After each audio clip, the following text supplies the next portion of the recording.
పెద్దవాళ్లంటే వైకాపా అధ్యక్షుడు జగన్ కు ఏమాత్రం గౌరవం లేదని మంత్రి గుమ్మడి సంధ్యారాణి విమర్శించారు. మంగళగిరిలోని టీడీపీ కార్యాలయంలో నిర్వహించిన మీడియా సమావేశంలో ఆమె మాట్లాడారు.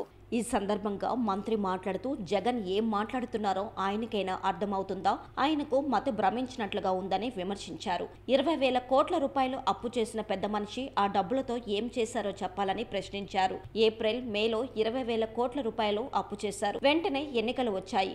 ఆ డబ్బుతో ఏం చేశారో చెప్పాలంటూ ఎద్దేవా చేశారు. తాడేపల్లి ప్యాలెస్ చుట్టూ కంచె వేసుకునేందుకు ఖర్చు పెట్టారా? వైకాపా నేతలు నిధులన్నీ దారి మళ్లించి వాడేసుకున్న తిమింగలాలని అన్నారు. ఆఖరికి సర్పంచుల నిధులు కూడా దారి మళ్లించిన ఘనత జగన్ది అని సంధ్యారాణి మండిపడ్డారు. ఎందుకంటే ఏప్రిల్, మేలలో 20,000 కోట్ల రూపాయలు అప్పు చేసినటువంటి ఈ పెద్ద మనిషి అప్పు చేసిన వెంటనే ఎలక్షన్ వచ్చేసింది. ఆ డబ్బులు ఏం చేశారయ్యా? మీరు ఎవరికి పంచారు? తాడేపల్లి కొంపలో వేశారా? తాడేపల్లి కొంప కట్టారా? మీరు యాక్చువల్గా చెప్పాలంటే ఆంధ్రప్రదేశ్లో ఉన్నటువంటి డబ్బంతా గత 5 సంవత్సరాల్లో దాదాపు 20 సంవత్సరాలని ఆంధ్రప్రదేశ్ నెట్టేసి మీరు చేస్తున్న పనేంటి? తాడేపల్లి ప్యాలెస్ కట్టుకోవడం, ప్యాలెస్ చుట్టూ కంచేసుకున్నట్టు పెద్ద పెద్ద గోడలు కట్టుకోవడం, ఎగ్ పఫ్ఫులు తినేయటం, కోట్లాది రూపాయలు ఖర్చు పెట్టి మీరు ఏసీలు వేసుకోవడం, కోట్లాది రూపాయలు ఖర్చు పెట్టి మీ ఇంటికి రోడ్డు వేసుకోవడం. ఇది తప్ప ఏం పని చేశారు చెప్పండి? పోలవరం నిధులు మింగేశారు, అమరావతి నిధులు మింగేశారు, అలాగే డోక్రా మహిళ నిధులు మింగేశారు.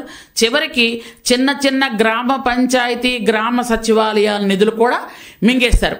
సర్పంచుల అకౌంట్లో పడాల్సిన డబ్బులు కూడా మీ అకౌంట్లో వేసుకొని మింగేసినటువంటి పెద్ద తిమింగలాలు మీరేమో మంచి గురించి, అభివృద్ధి గురించి, మా చంద్రబాబు నాయుడు గురించి మాట్లాడే అర్హత ఏమీ మీకు లేదనడానికి నేను కాదు, రాష్ట్రంలో ఏ చిన్న అబ్బాయినైనా అడిగినా చెప్తారు. ఎందుకంటే ఈయనకు మతి పోయింది అని. నిన్న మాట్లాడతాడు ఆయన. ఒక విలేకరు ఎవరో పాపం అడిగారు, సార్ మీరు మళ్ళీ అసెంబ్లీకి వెళ్తారా అని. నేను అసెంబ్లీకి రావాలా వద్దో మీరు వెళ్ళి స్పీకర్ గారిని అడగండి. ఆ రెండు మాటలకు ఏమైనా సంబంధం ఉందా అండి? నిజం చెప్పండి. ఇప్పుడు మీకు అర్థం అట్లా ఆయన పిచ్చోడని. పాప విలేకరు ఏదో అడిగారు, మీరు అసెంబ్లీకి వెళ్తారా లేదా? వెళ్తాను అంటే ఎస్, వెళ్ళంటే నో అని చెప్పాలి. ఇలా స్పీకర్ గారిని అడగంటే అర్థం ఏంటి? స్పీకర్ గారిని ఎందుకు అడగాలి? అంటే పాపం ఎంత మతిపోయిందో చూడండి. అంటే 6 నెలలు అధికారంలో లేకపోతే సైకో జగన్మోహన్ రెడ్డి చిప్పు మొత్తం పోయింది.